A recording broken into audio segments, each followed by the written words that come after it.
Magandang araw mga kaibigan. Bigyan natin ngayon ng opinion, reaction itong post ni Dean Chase. No? Taga Cebu ito at binabantayan niya ang political situation sa Cebu. So basahin ko ang kanyang post tungkol ito sa Intel. Sabi niya na kumakalat na mga balita tungkol sa alitan o bangayan politika between Garcia and Romualdez political clans. Matatandaan na natin itong laman ng balita itong kahapon, ayaw permahan ni Congressman Duke Prasco ang manifesto of support para kay Speaker Romualdez sa 20th Congress. So nakakapagtaka yun. Bakit ayaw niyang pirmahan? So ano bang dahilan? Ito.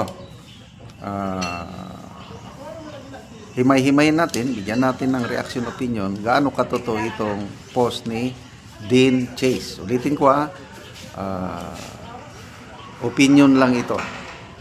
Sabi niya, there have been circulating intelligence that the political fallout between the Garcia and Romualdez clans played a key role in the recent defeat of Gwendolyn Garcia. Once believed to be political allies, tensions between the two camps reportedly escalated in recent months. Many point to Garcia's scathing public statement. Babasahin ko itong public statement. Although hindi pinangalanan ni Governor Garcia kung kinsa ni, kaya lang, bahala na kayo kung sino ang kanyang pinatamaan. Sabi niya, nothing destroys one's respect in the hearts of others more than greed. I had so much respect for you, but your unfathomable, insatiable greed has destroyed that respect. As a direct attack on House Speaker Martin Romualdez, although she stopped short of naming him outright. So, klaruhin natin walang pinangalanan ni Governor Garcia sa statement na ito. Nagsalita lang siya. Kaya lang, bato-bato sa langit ang natamaan, nagalit. Okay. Sources close to the matter claim that Garcia believes Romualdez had a hand in influencing and manipulating the outcome of the 2025 local elections. Allegedly, these are allegedly, di umano. So, hindi ito proven. Marites nga. Using his vast political network and resources to undermine her camp. This deepened suspicions and widened the rift between the two political figures, especially among their supporters. The alleged betrayal has sparked debates on how far national leaders are willing to go to secure dominance, even if it means dismantling long-standing alliances. Adding another layer to the controversy, it's also rumored. Ito, rumor lang ito, walang basihan. Rumor. Ano yung rumor?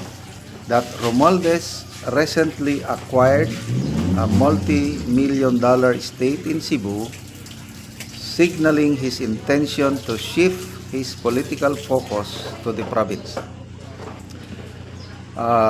May nabasa lang akong post. I don't know kaninong nag-post. Yung wife ni Speaker Romualdez, Congresswoman Yeda, parang plano daw ng kakandidatong mayor sa Liloan. Again, rumors lang ito, nabasa ko lang. I don't know how true.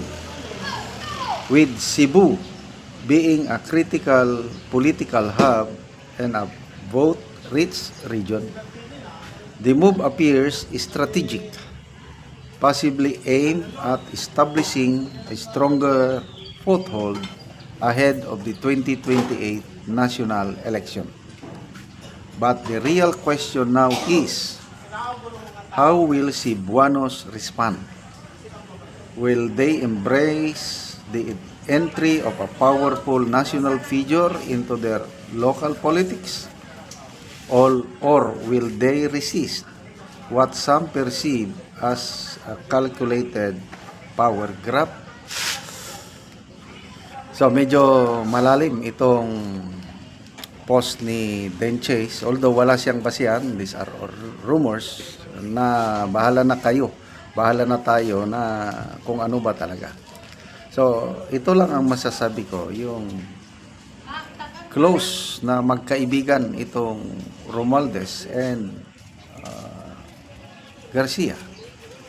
But ngayon, parang wala na, magkakaiwalay na kasi nakakapagtaka bakit ang isang Deputy House Speaker, Duke Prasco, son-in-law na Governor Garcia, is hindi susuporta sa speakership ni Martin Romualdez. So, mayroon talagang problema sa relasyon. So, malalaman natin in the coming days dahil magpapaliwanag daw si Congressman Duke Prasco anong dahilan. So, yun po, lesson in politics, no permanent friends, no permanent enemies. Ang Marcos Duterte noon na magkasangga, magpartner, ngayon magkaaway na. Ang Marcos Dilawan noon na magkaaway, ngayon sila nang magkapartner. And then yung greed sa politika. Pag nasakyan ka ng greed, yung kahakog sa Bisaya, paano bang Tagalog ng greed? Kasakiman.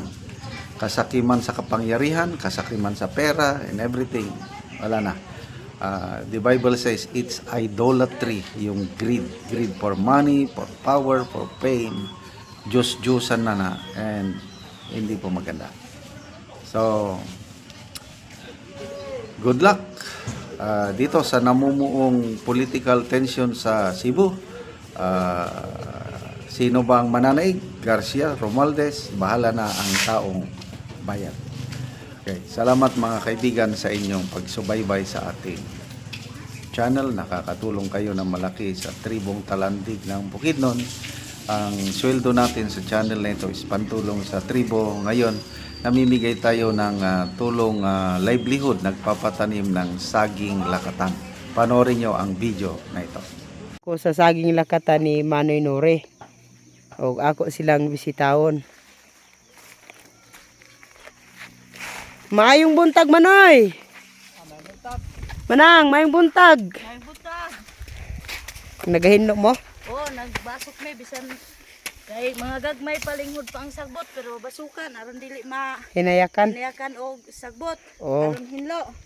Oo. Aron dali mo kuan ang pagtubo.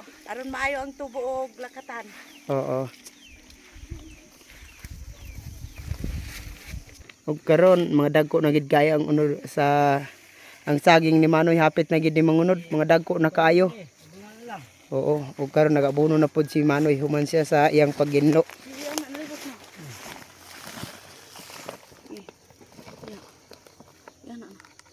So sige kaulan, so nindot kaya mag-abono Manoy ba? Indot gyud kay Wapo abuno kay si ulan na kuan kaning dali mo kuan ang kuan sa saging.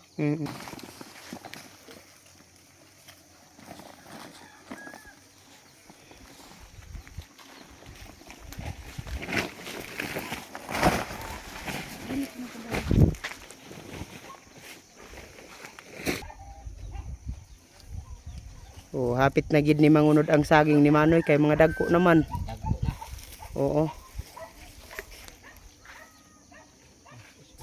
Oh, human sa pag-abono ug paghinlo, naga-spray na pud si Manoy sa saging lakatan pampatay sa insekto. So naga-spray siya sa puradan.